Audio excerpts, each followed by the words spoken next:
Um, just to kick off, can you pinpoint what it was initially about the bass guitar that first attracted you as a youngster? Well, I actually started playing guitar at guitar lessons in 1963, a small class of about, I don't know, 25, 30 pupils or something. And it was one week the teacher decided to show us a band playing the various roles, like a rhythm guitarist, bass guitar, lead guitar, drums. And it was in the days of, instrumental surfing music. But when I saw the bass in the flesh in this room, in the hall where we had the lessons, I just fell in love with it. And I thought, God, I just love that. It was sort of, it had the sensitivity and the pulse of, a heartbeat, but it had the warmth and the strength and the backbone of the music. And I'd been playing guitar by then about, I don't know, maybe 15 months, something like that.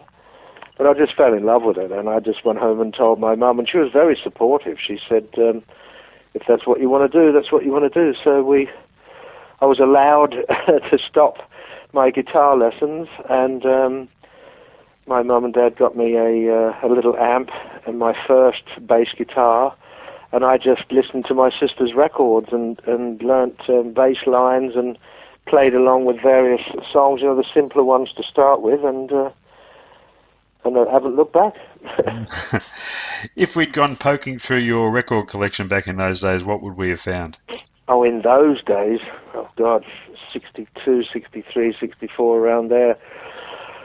Well, the British invasion records for sure. Definitely some early Rolling Stones, because that was my introduction to the blues, really, because, me as a little white kid, I didn't know about Howlin' Wolf and Muddy Waters and Buddy Guy and all those, Son House and all those, great blues artists, but it was the Rolling Stones and bands like that, Yardbirds, and later Cream and Hendrix and Zeppelin and that introduced, the young white boys to the blues. So definitely some blues-influenced stuff, when I was sort of 14, 15, Rolling Stones, Yardbirds and that sort of thing.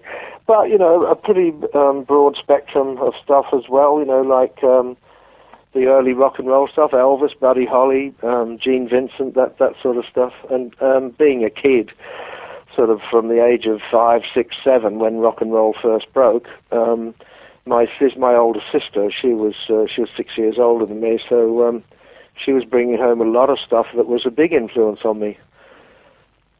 So it was a good environment to be in for me, growing up, a budding musician, although I didn't know it at the time, but to have that environment where she was, really crazy on all those artists and buying the records all the time. So I was in that sort of environment. Sure. Moving forward a few years to the formation of Carver Stute, was there a specific inspiration for the sound you wanted for that band? Carver Stute was influenced by, that album that we did, Wide Open. That was all original material. But I'd say our main influences at that time were definitely Cream. I mean, Cream were a big influence. Definitely Led Zeppelin. A little bit of Jethro Tull, the sort of blues-orientated Jethro Tull. Certainly some Hendrix. That sort of more bluesy influenced rock stuff, and the aggressive stuff, like Hendrix, Zeppelin, Cream, the kind of busy, especially for me as a bass player, the sort of busy bass playing of Jack Bruce with Cream, and some of the Jeff Beck group as well, the original Jeff Beck group with Rod Stewart singing and Ronnie Wood playing bass. That was a big influence on, especially me, but certainly the band as a whole as well. That album, Wide Open, it still stands up very well today. I was just listening to it myself the other day. It's very fondly looked back on by many. Have you maintained a connection with that record through the years? Have you listened to it often, or? Oh yeah. I'm proud of that because we're really just youngsters. Yeah. That was recorded in 1970. And I think I was 20, and Tim Gage was about 17, and Dennis Wilson was 21, and Danny Davidson, the drummer, was about 23, I think. But that stands up very well. It has stood the test of time, and I am proud of that record. For the material, the playing, and in those days, it wasn't like take 3 months to do an album. We went in on a Monday morning, came out Thursday afternoon with a finished, recorded and mixed album. That was it. We'd been playing quite a lot, doing a lot of gigs and that. So really all we had to do is go into the studio, do a gig and get recorded doing it, although we did do some overdubs and that. But, that's on a 4-track machine. It wasn't like, nowadays you have the, computer recordings, but even not that long ago, there was, with the analog recording, there were 48 tracks, so you could do, you'd have loads of room and to do whatever you wanted. But in those days, it was, a 4-track machine, get in, do a gig, get recorded, and out. Yeah.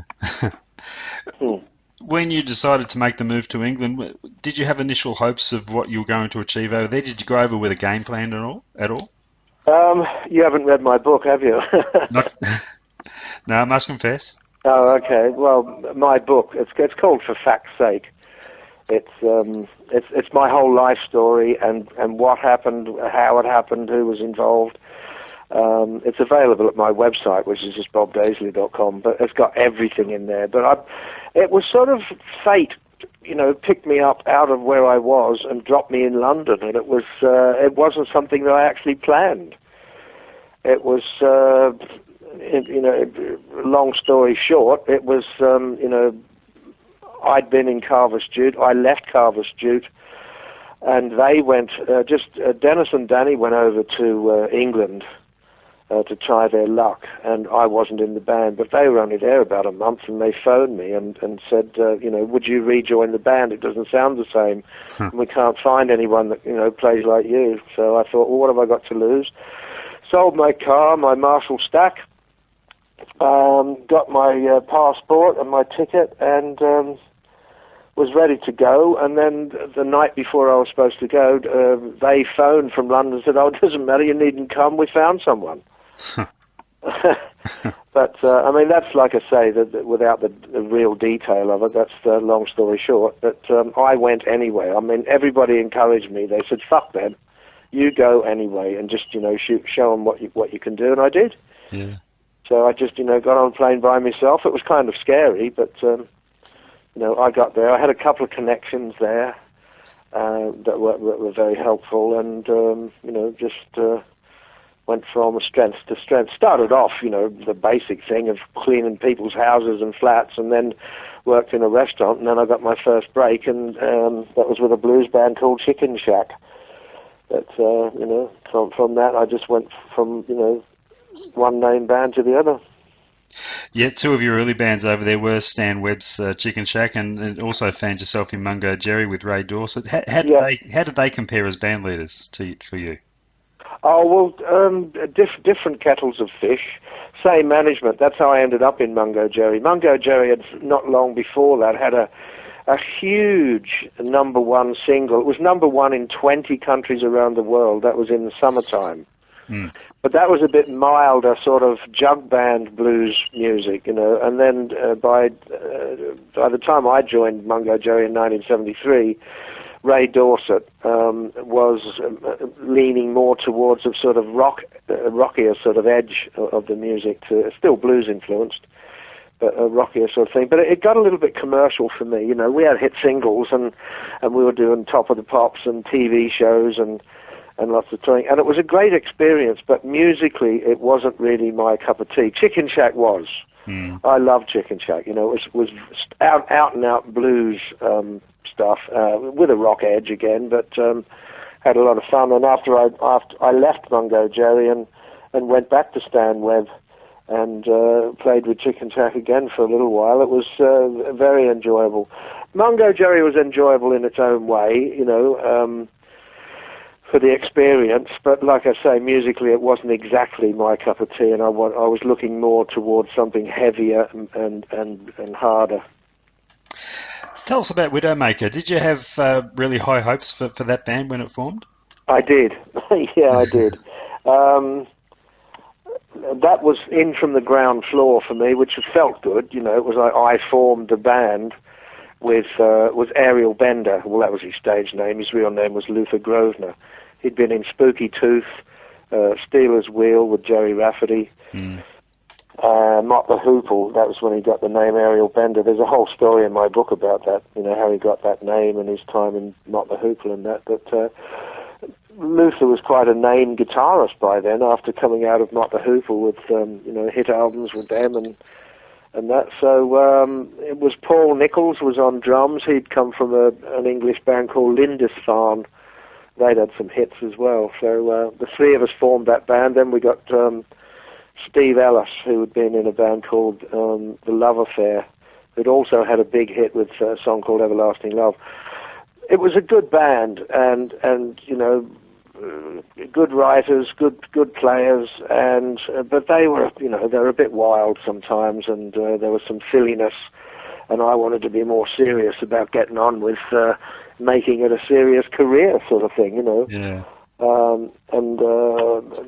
There's lots of Widowmaker stories in my book. Some of them are really funny, and some of them aren't so funny, you know. So, but at the end of the second American tour with Widowmaker, we had a different singer by then, John Butler, who I preferred anyway. But at the end of that tour, I was introduced to Ritchie Blackmore, who had come out of Deep Purple, and he'd formed a band called Rainbow. And it was at the end of that tour, the Widowmaker tour, that I was introduced to Ritchie, and Ritchie asked me if I'd be interested in coming for an audition, because they were looking for a bass player at the time for Rainbow, and they'd auditioned about like 40 blokes or something. So I went down. I got on well with Ritchie. I went down, did the audition, and they said, "Well, you've got the gig." But I actually people thought I was nuts. I actually said, "I'll think about it." But I did have to think about it. Although it was a great opportunity, I had Widowmaker, which was sort of, you know, partly my band, and Ritchie Blackmore was sort of, he was a bit renowned for chewing people up and spitting them out, you know. And people were saying to me, "Well, you know, you could be in the band and out within 3 months if he, you know, changes his mind or whatever." So, but I ended up making the decision to go into Rainbow, and that was certainly the right decision, because that was a big name band. Cozy Powell on drums, Ronnie James Dio on vocals, and Ritchie Blackmore was, you know, a great band, great experience, and a learning curve as well. Yeah, so certainly no regrets about that decision. Certainly none. Yeah. No, that was a good time. I mean, obviously it was Ritchie's band, and there was a bit of a sort of hierarchy, totem pole situation with Ritchie always at the top because it was his band. But I just put my head down, got on with it, and came out the other end unscathed. It was, a good experience. I would imagine, though, you have seen your fair share of band politics through the years. Is that something you can handle better with experience, or is it something you can never really get a handle on? It always throws something different at you.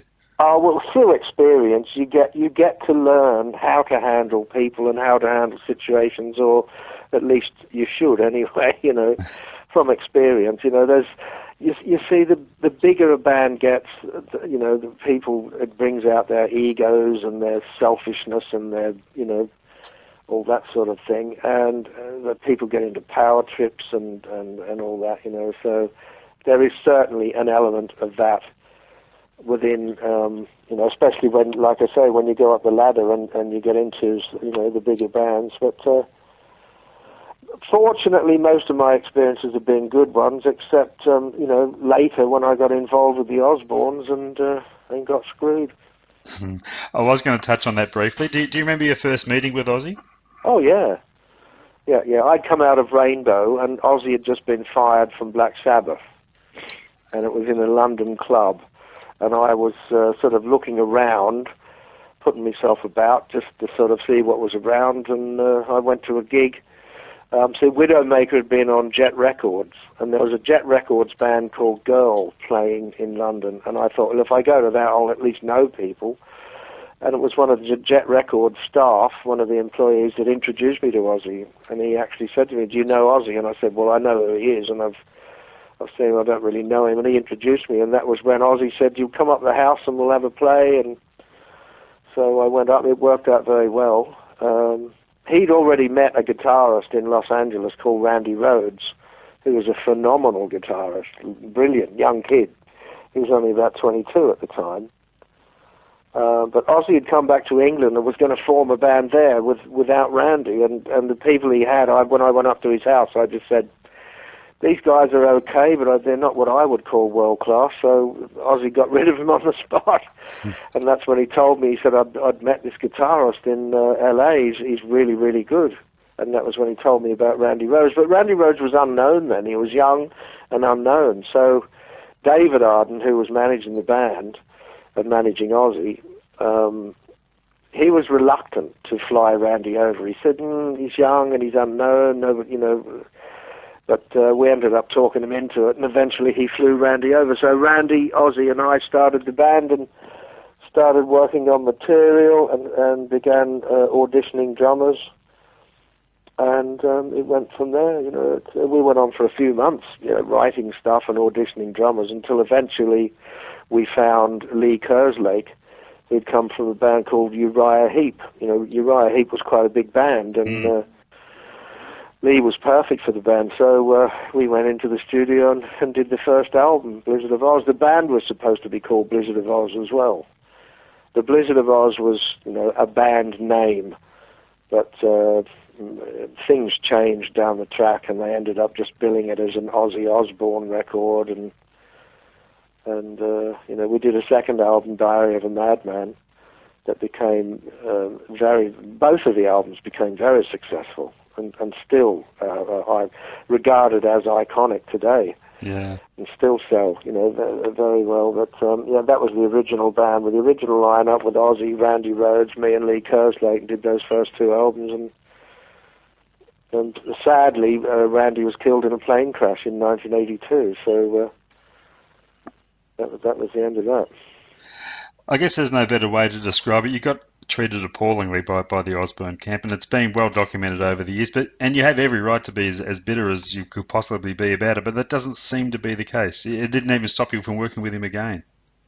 Oh no, it was a very, very complicated situation, and there's lots of different facets and levels and ingredients in that story that you would really need to read my book to see it all, because I could sit it would take me probably at least a couple of hours to explain it to you, of why I went back to him, under what conditions I went back to him, and what was going on, and it's not a simple tale that I could tell you quickly. Yeah. But yes, I did many albums with Ozzy after that, and there were lawsuits with Jet Records and with Sharon's father, Don Arden, who'd been managing the band, and then later down the track, lawsuits against the Osbournes and that were receiving our royalties as well. So, a complicated situation, a complicated story, and you would have to read the book to get all that one, to get the full story. Sure. It's a happier times. Working with Gary Moore must have been a real treat. Tell me about your working relationship with him. Well, Gary was literally a fantastic guitarist. He was definitely one of the best. I've worked with some great guitar players in my time. Randy Rhoads, for instance, he was amazing, phenomenal. Steve Morse, Steve Vai, I've worked with them as well. But Gary Moore is up there with the best. He was an amazing player, and I did lots of albums and lots of tours with Gary. It was always enjoyable because he was a smart, aware, witty sort of person, and we got on great. We had a similar sense of humor, and there was always lots of laughter, and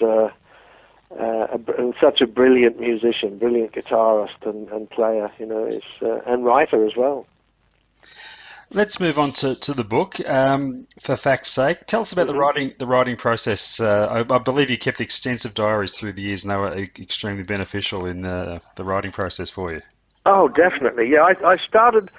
I can't remember exactly why at the time. Maybe somebody gave me a Christmas present of a diary or something. I don't know. But in January 1976, I started keeping a diary, and I've kept one ever since. And it really, really did help a lot with writing the book, which is how I could call it For Fact's Sake, because it's all factual.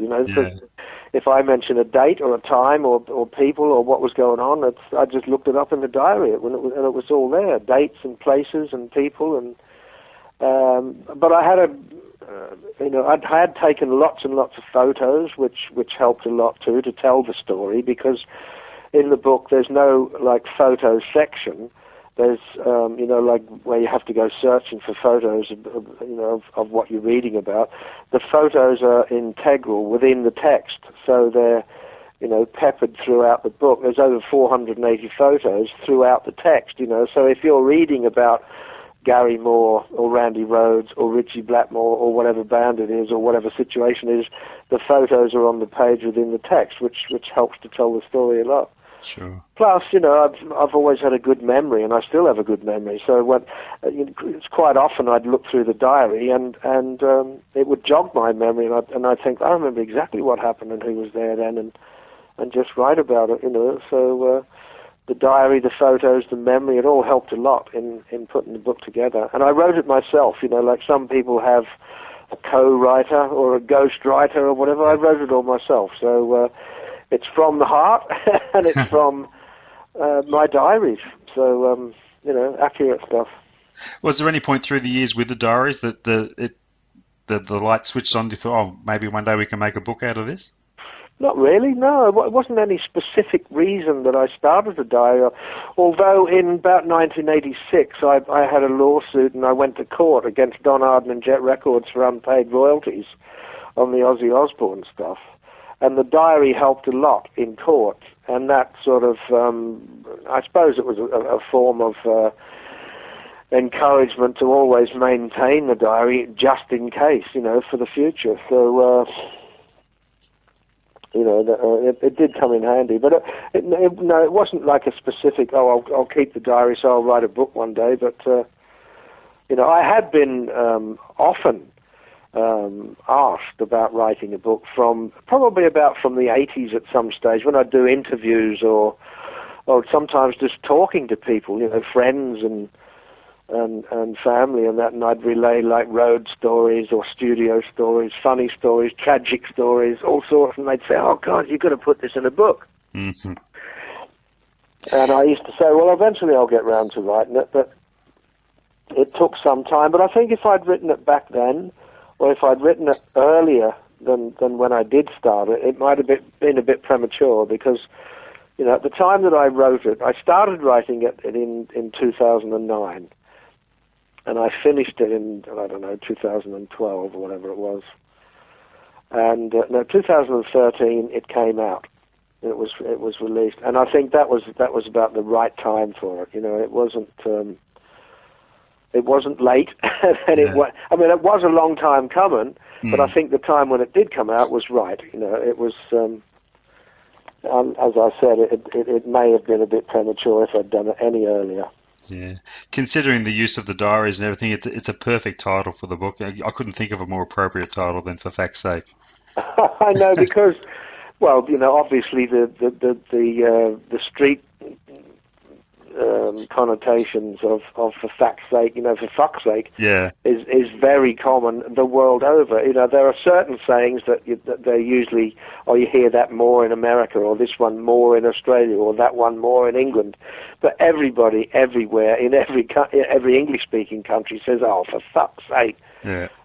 So it covered all ground, and it's appropriate with the word fact. And originally I was going to call it "You Couldn't Make This Stuff Up," which wasn't bad, and I kind of liked that. But one morning I just woke up, and that common saying "for fuck's sake," I thought, "For fact's sake, that's perfect." And I thought, that's what I'm going to call it. And it just came to me as I was waking up one morning.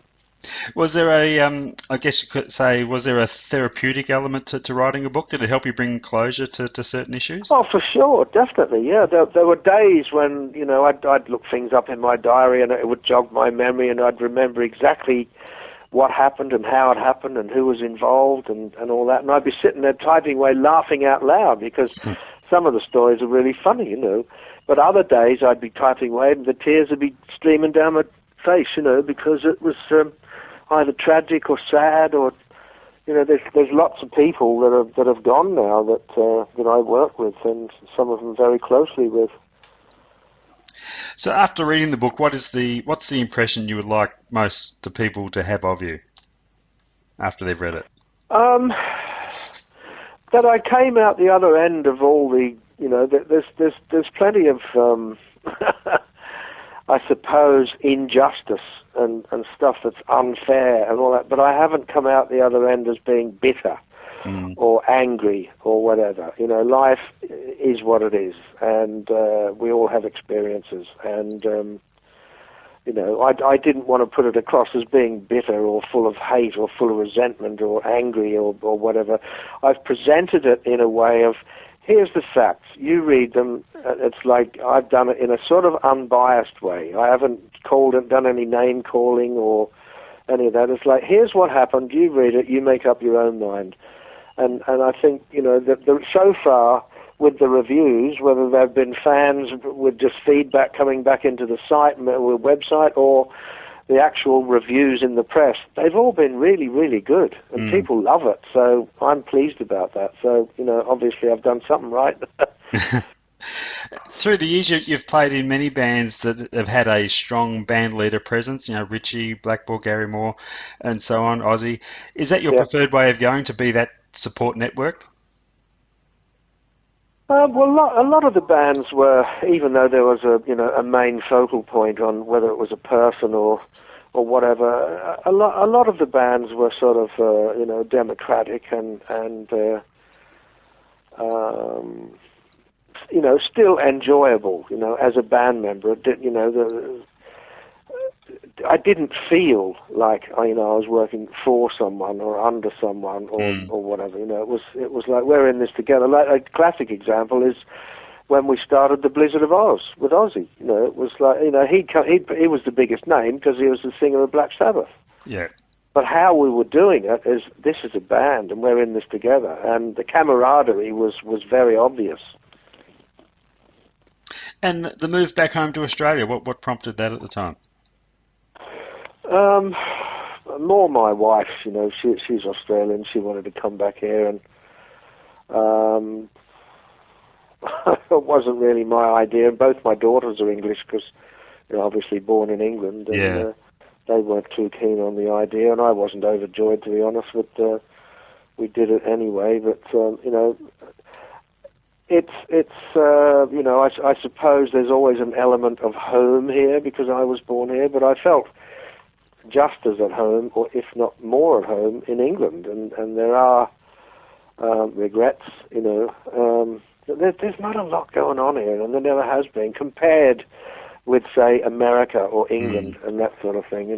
So, but the world's a smaller place in this day and age as far as travel, and you can get around the world a lot more quickly now, and certainly more easily than you used to be able to. But plus, I still have lots of connections. Having worked that long at that level. Of all the bands you've been involved with through the years, is there any one now that you regret not having spent more time with?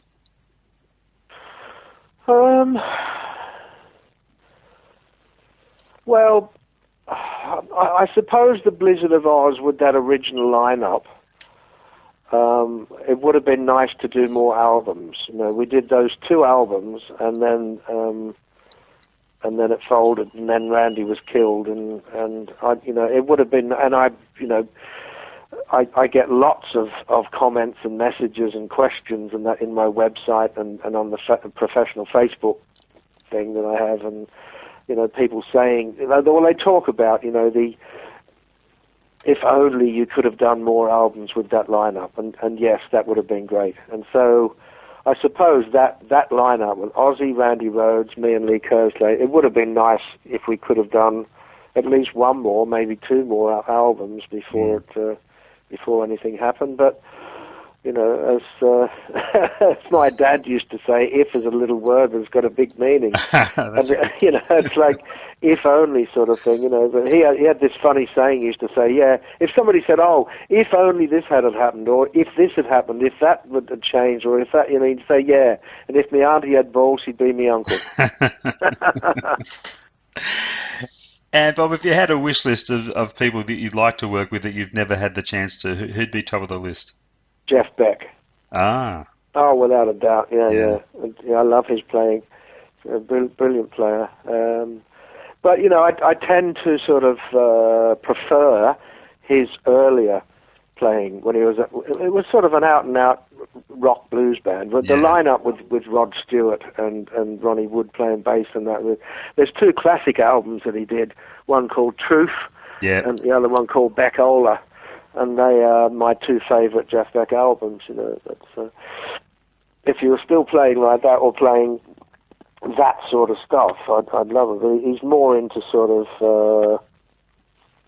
Well, he went into the sort of more jazzy fusion Jazz, yeah, sort of... yeah. And is the bass an instrument you can still be learning things from after all these years?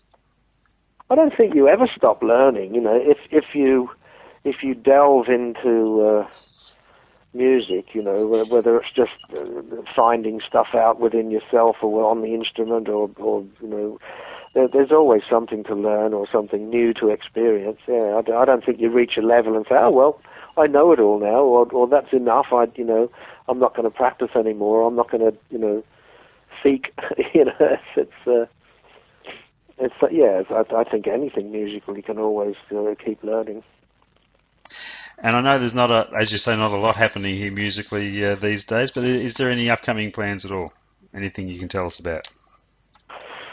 Well, when I was with, many bands, I taped, you know, in those days I had a cassette player with them, and I used to record our rehearsals and writing sessions and that, you know, and I did it all with the Blizzard of Oz as well, and those albums and those songs, like I said earlier, have become iconic, and people are really fanatical, you know, about those songs and that band and the whole, you know, I don't know if there's something special that happened with those two albums, the Blizzard of Oz and Diary of a Madman. And I taped all our writing sessions and rehearsals and even some of our you know, getting pissed and clowning about and that sort of stuff. And I have hours on tape. And what I would like to do is, you know, if possible, would be to edit it, put it together in some kind of box set and get it released. But obviously there's legalities and copyright issues and things like that with that stuff. But, you know, it's, you know, that's what I'm looking at to do in the near future, maybe over the next year or so. It's not actually a playing thing or a recording thing, because it's already recorded, but people are, you know, chomping at the bit to hear that stuff. So, you know, it would be nice to get it out there and share it with the world, because there's hours of that stuff, and, you know, people love it. Fantastic. Well, we'll look forward to that, and hopefully it'll all come together. Bob, thank you so much for taking time out to chat with us. It's great we finally got this done, and congratulations on a stellar career, and of course the book, which I will make a point of sitting down and reading very, very soon. Oh, you'll have to. Yeah. I've had so many comments. I've run out of... I've stopped counting how many people come back to me and say, "Oh, I started reading your book. I cannot put it down." So that's great. That's a good sign, and I'm really pleased with that. The feedback's been wonderful, and the reviews have been wonderful, so I'm very pleased. And BobDaisley.com is the place to find out more about it. BobDaisley.com. The book's called For Fact's Sake, and it's there, ready to roll. It's exclusively available from my website. So, yeah, but it's a big book, hardcover, big, heavy, you know, lots and lots of photographs in it, you know, over 480. And lots and lots to read. Sounds like a fantastic read. I'll look forward to that. Thanks again, Bob. Okay, good man. Thanks, John. All the best to you. And to you. Bye-bye. Okay, bye-bye.